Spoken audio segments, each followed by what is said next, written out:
Hello and welcome to the news at 7 on NTA International. I am Anne Jibuno. First, the headlines.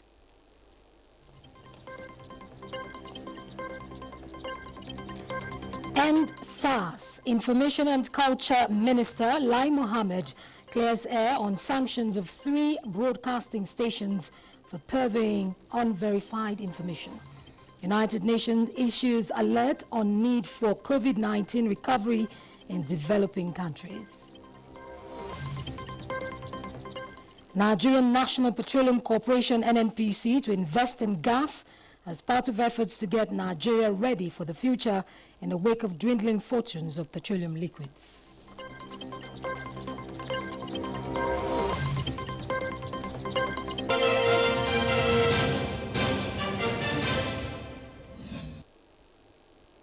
The United Nations has issued a Save Our Soul alert on the needs of developing countries for COVID-19 recovery as they face what it called the precipice of financial ruin and escalating poverty, hunger and untold suffering.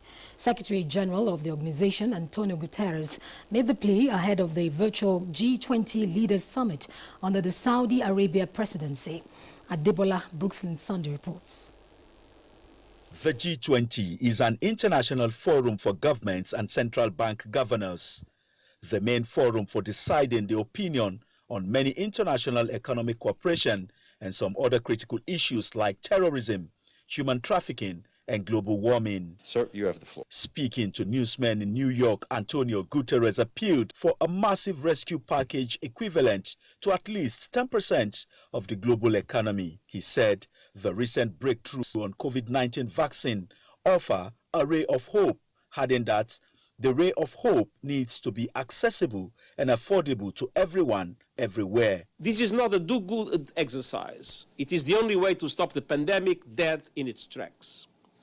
Solidarity is indeed survival. On climate change, the UN scribe said, as at September this year, the rescue packages of G20 countries have committed 50% more in funding in support of fossil fuels than on low-carbon energy. They must act now to put a price on carbon, to end fossil fuel subsidies, to stop the construction of new coal power plants. Responding to the situation in Ethiopia, the Secretary General said, until now, the Ethiopian authorities have not accepted any form of external mediation. We go on entirely at the disposal of the African Union to support any African Union initiative in this regard. And as I said, our main concern now is the dramatic humanitarian impact. Statistics show that G20 economy represents around 85% of global GDP, over 75% of global trade, and 2/3 of the world's population. Adebola Brooksland Sunday, NTA News. In a digital world with people constantly on the internet and cyber devices like laptops and mobile screens, is the relevance of television under threat? Adeola Kami Akere 6 answers as the world marks the 2020 Television Day. Although television was invented in 1927 by 21-year-old Philo Taylor Farnsworth, it was not until 24 years ago that the United Nations proclaimed the 21st of November World Television Day. Statistics indicate that the number of television sets in households worldwide will rise from 1.63 billion in 2017 to 1.74 billion in 2023. Television stands as a reminder of the power of visual media and how it helps in shaping public opinion. Television has been a major tool of communicating the values and benefits of products and services to the people. And it has been a tool that has helped the private sector and the manufacturers of goods and services to be able to communicate and the values and benefits of their product. The single largest form of video consumption is the television. Worldwide, households and business outlets make use of the television to satisfy cravings for information, entertainment, and education. Today, television, which now comes in different shapes and sizes, is a symbol of communication and globalization. Many would wonder why the celebration of television. Do you know about what television is? No, I'm just hearing it for the first time. While watching TV while growing up, that was what even made me to choose the kind of career I found myself. Television will have to be said because television has done a lot. It has changed the media scape. It has changed the way information is being disseminated. This medium of communication, which is now a global industry, has many challenges. Having cheap internet to be able to do television on the go. When events break, of course they can report it. But you understand? But in the case of the new media, when events break, they report it faster than TV. Because of the fact that, because of the universality power of the new media. Today, what I would suggest is that TV reporters, TV workers, you understand, should be trained more and more in the technology of new media.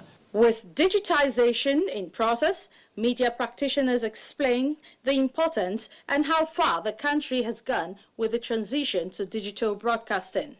The space used by analog television is so big, so therefore it was becoming extremely difficult to do other things within the same space.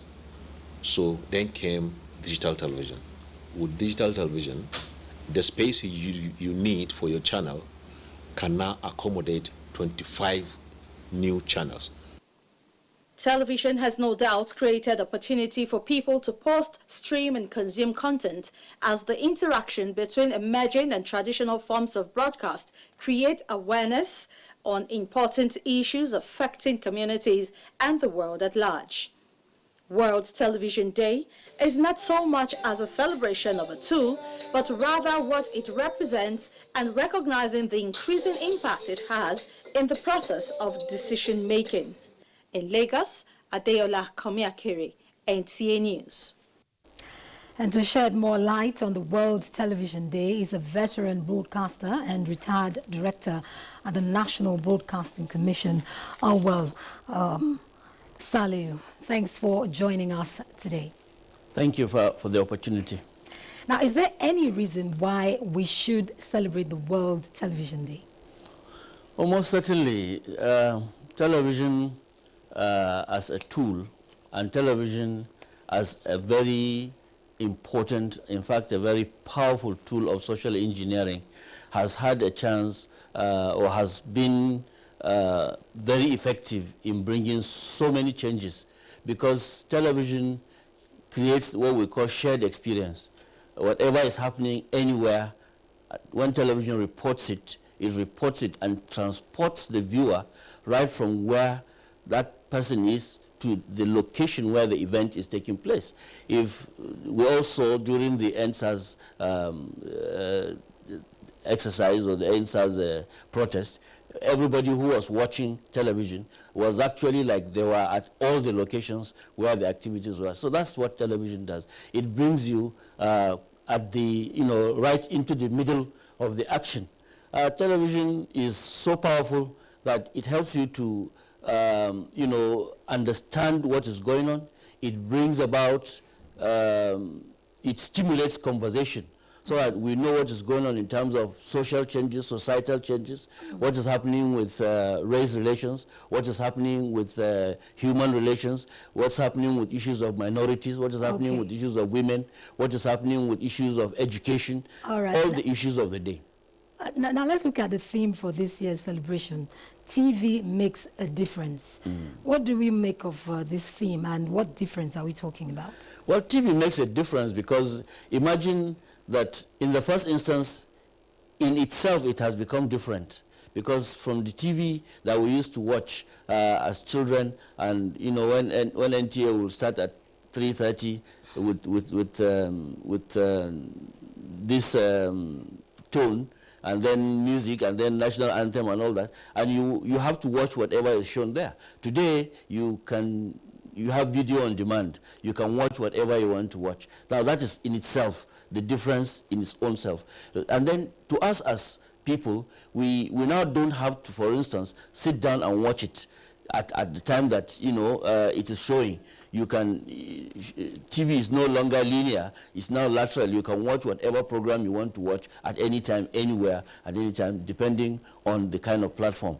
And you can watch it now on so many different platforms. So that's in its relationship with the people. And then when it sends out information and tells you what is going on, it makes a difference because it makes it to understand and appreciate the changes that are taking place in society. It allows you to learn what is going on, and it helps you to make informed choices and make informed decisions on whether it is politics or it is social relations or whatever changes are happening in the society around. If I may cut in here, how do you think we can keep television, relevant despite the emergence of the new media, the social media and all that?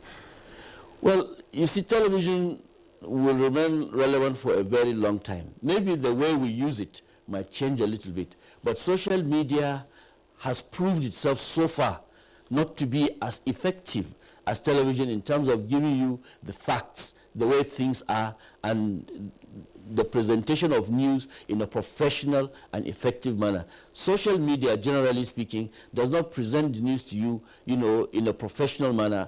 That is why it gives room, to fake news and other things that, can happen, that you cannot rely on. So, in fact, if you are using social media as your source of news, before you can even think of believing it, you need to go to a conventional TV station or a conventional news source where you can now listen to the news or get the news, properly before you can be sure whether it is true or not. So the social media will only make TV even more authoritative in terms of presenting its stories, its facts, and its information to the public. Thank you very much, Awal Saliu, for joining us today. My pleasure. Retired director at the National Broadcasting Commission. Now let's move on to other matters. ECOWAS Parliament is formulating a blueprint that will ensure that education in West Africa is not disrupted in the future by pandemics. Parliamentarians at the delocalized meeting of joint committees in Lomé, the capital of Togo, are brainstorming on this plan alongside experts in education and ICT in the region. Onengie Fineface reports. Premised on the fact that the COVID-19 pandemic disrupted 94% of education and academic activities, affecting more than 1.6 billion people the world over. ECOWAS Parliament is developing information communication technology, ICT-based solutions to distance learning in West Africa. The goal is to achieve internet availability and access to promote remote learning. Parliament is committed to working with member states in areas related to information and communication technology, science and innovation to digitally connect our societies together. That is why the next few days will be dedicated to seeking solutions that support our population and to promote inclusive technology and innovation strategies for sustainable development, as well as a conducive learning environment in the post-COVID-19 period. Parliament is seeking to drive internet penetration further to its 300 million community citizens, promote sundry requirements like power supply, infrastructure, and manpower to achieve competitive education in the face of pandemics. Most schools have inadequate classrooms and are also ill-equipped in libraries and computer services. Some lack access to electricity and therefore can't connect to high broadband technology. The Joint Committee meeting in Togo include education, science and technology, political affairs, peace and security, as well as that of infrastructure. Onengie Fineface, NTA News. 2020 virtual G20 summit calls for preparedness for future pandemics, just as Michigan lawmakers decline on doing Joe Biden's projected win in the state. Let's get details and more with Uche Ugochukwu on Global Update. The 2020 virtual G20 summit has opened with Saudi King Salman bin Abdulaziz telling leaders they must prepare for any future pandemics. King Salman commended progress made in developing vaccines, therapeutics, and diagnostics tools for COVID-19, but stressed the need to create the atmosphere for affordable and equitable access to these tools for all peoples. Report from the White House says President Donald Trump's eldest son has tested positive for COVID-19 and has been quarantined at his cabin since the results. The global confirmed infections tally crosses 58 million, as collated by the Worldometer Coronavirus Dashboard. Africa accounts for nearly 2.1 million positive cases, with Nigeria reporting 65,982, after recording 143 new cases. Turning attention to other news on the global scene, aid agencies are calling for an immediate temporary ceasefire in northern Ethiopia to allow aid reach civilians affected by the crisis. Ethiopia denied Saturday that talks on the growing conflict in its northern Tigray region were imminent, just as after 3 African former presidents were named to help mediate the 2-week-old crisis. Morocco and the Republic of Sao Tome and Principe have signed a bilateral agreement for a period of 2021 to 2022. The roadmap partnership covers several sectors like education, vocational training, technical cooperation, and investments. And on the U.S. election, President Donald Trump has had a fresh setback in his bid to overturn his laws, as Michigan lawmakers indicated they would not seek to undo Joe Biden's projected win in the state. Earlier on Friday, Georgia dealt the U.S. president another blow by certifying Mr. Biden's result-thin margin of victory. Thanks for your time. I am Uche Ugochukwu. Thanks a lot, Uche. You're watching the news on NTA International. We take a break now. More stories when we return. The counsel of our fathers. My advice to these young people is please do not take us back to those harrowing days. You probably do not know what it is. Nigerian youths, let's build our nation together.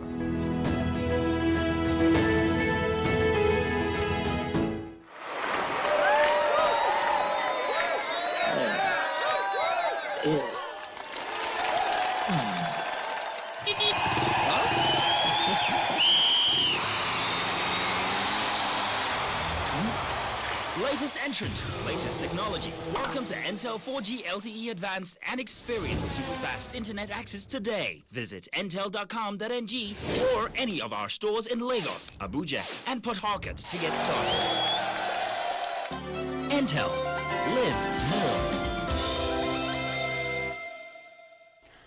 You're still watching the news on NTA International. In the aftermath of the EndSARS crisis, the National Broadcasting Commission fined 3 broadcasting stations for using unverified and what it described as dangerous information it got from social media. In reaction to some commentators who have resorted to criticizing the NBC over this action, Information and Culture Minister Lai Mohammed has cleared the air on the matter. Anthony Fossen reports. The federal government Information and Culture Minister said the NBC was lenient on the defaulters, asking what has happened to the traditional media, jettisoning the age-long gatekeeping process and relying on freewheeling social media without gatekeeping for news. And to those commentators, Lai Mohammed pointed out that the offenders have already realized their mistakes. Commentators, many of whom did not even know why the NBC imposed the fines, rushed to allege an attempt to stifle free speech. Unknown to them, the stations themselves know what they have done. They know they have breached the broadcasting code. 2 of them have paid their fines in full, while the third has paid a part of the fine with an appeal for time to pay the balance. Insisting that the dangerous trend must be curbed, the minister cited cases where renowned broadcast stations were carried away with such fake news, which they later realized it was fake. Reputable broadcast media organization had carried a fake report that the Ecumenical Center in Abuja had been set on fire during the violence that followed the protest. Though the same organization later retraced the story, the kind of reprisal attack this could have sparked is better imagined. Also, another reputable broadcast media organization featured a report that identified a maintenance worker atop a bank building overlooking the Lekki toll gate as a sniper, leading to attacks that destroyed many of the bank's branches. The organizations have not even been sanctioned for this terrible disinformation. It is in the light of this that the minister maintains that the federal government will regulate the social media because it cannot allow the country to be thrown into chaos. In Abuja, Anthony Forson, NTA News. The Nigerian National Petroleum Corporation, NNPC, says it is aggressively investing in gas as part of efforts to get Nigeria ready for the future in the wake of dwindling fortunes of petroleum liquids. Group Managing Director of the NNPC, Mele Kyari, said though COVID-19 pandemic and OPEC Plus production cuts have impacted on the national oil plants, NNPC will complete projects put on hold due to COVID-19 as normalcy returns. Lydia Sampson reports that these are highlights of a media engagement with energy correspondents in Abuja. Reporting the oil and gas sector can be complex, especially interpreting the new normal and the plummeting global oil prices, as well as their impact on the global economy. Edith Eke Obo is one of the energy correspondents working daily to interpret and analyze developments in the sector for better understanding of the citizenry. There are certain things that ordinarily I will find it difficult to understand on my own, but with what the GMD has said, explaining things as they are, it has opened my eyes to understand that there are so many things the NNPC is doing that are yet to be known. She is amongst other energy correspondents at this media party by the NNPC. For the GMD of NNPC, it provides the platform to not just interface with the journalists who report the industry, but also give account of achievements, challenges, and projections in line with the transparency posture of the National Oil Company. This is the only company that publishes its operational and financial records every month. There's no company, and I've asked this question severally, no one had come out to tell us that any company does this. It doesn't exist because we'll know. Today everything is open. Femi Adesina, the special advisor to the President on Media and Publicity, commended NNPC's efforts at ensuring transparency and accountability. The President has never sent a single soul to me and said, do this for this person. Not one. We heard the GMD say the same thing here today. I think it's quite comforting for us to know that we have a president who is not doing deals. FID for 27 NLNG, a major gas project, was signed during the COVID-19 lockdown. The GMD gave an assurance that the AKK gas pipeline will be completed on schedule. This is while most of the final investment decisions that were close to endorsement globally were postponed due to COVID-19. NNPC, the GMD said, proactively refused to bury its head in the sand, but see the pandemic as an opportunity to plan the comeback and make the National Oil Company better, stronger, and more accountable. In Abuja, Lydia Sampson, NTA News. Stakeholders in engineering profession have expressed optimism that with commitment of practitioners, the nation can boost the power sector. This dominates discussions at the 6th annual lecture in honor of renowned engineer Otis Anyeji in Abuja. Austin Anyebe reports.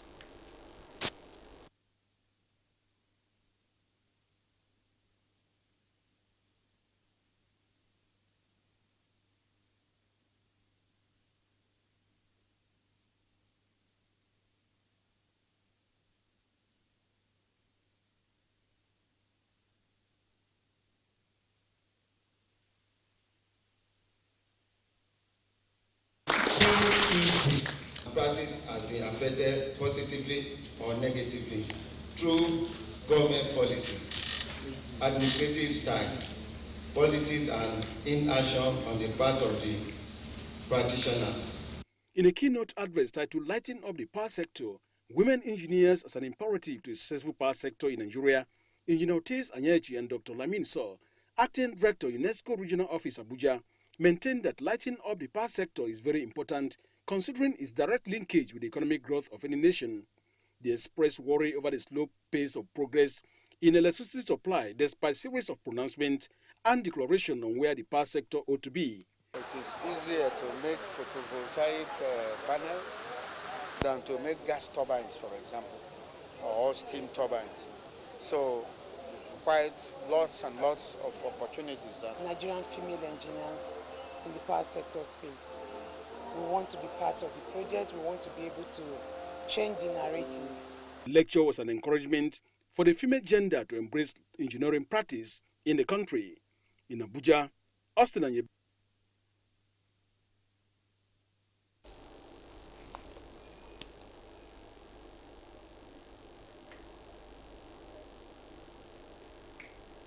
We do apologize for the unsteady picture quality in parts of that story. The President of the Senate, Ahmed Lawan, has once again reassured Nigerians of the commitment of the National Assembly towards the passage of the 2021 appropriation bill by the second week of December this year. The President of the Senate stated this at a retreat for top management staff of the National Assembly and the National Assembly Service Commission. John Yakub reports. Improvement in productivity and efficiency in service delivery is the motive behind the retreat for top management staff of the National Assembly and National Assembly Service Commission. President of the Senate, Ahmed Lawan, urged the retreat to focus more on reorientation of the public towards the workings of the legislature with regards to the democratic sustainability and good governance. He reiterates the National Assembly's commitment to making laws that will better the lives of the people, including the passage of the petroleum industry bill. We are working very assiduously. We ensure that there is every possible scrutiny of the budget estimates presented to us by the executive arm of government.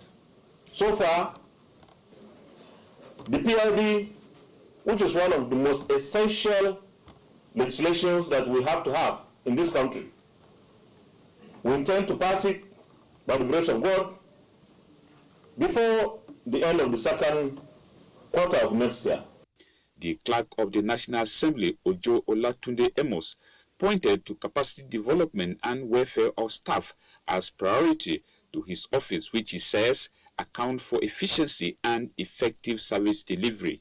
We have made frantic efforts to make the working environment for legislative business to be comfortable and conducive.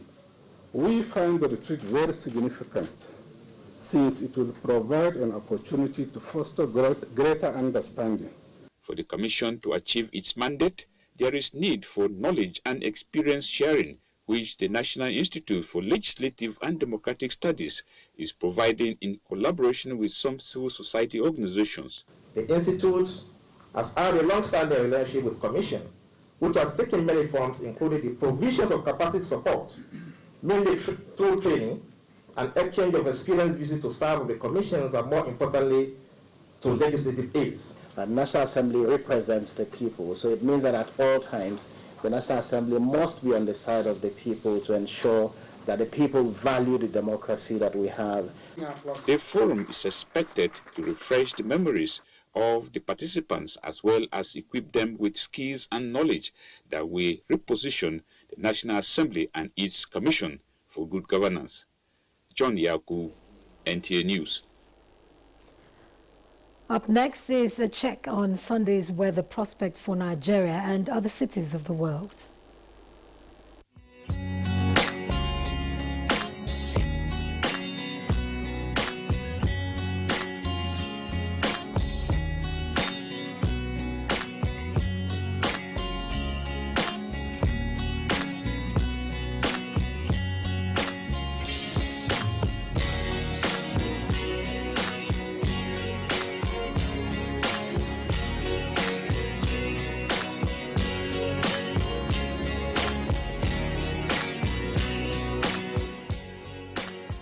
That concludes the news at 7. Before we go, remember to connect with the NTA against rape and rapists. Thanks for watching.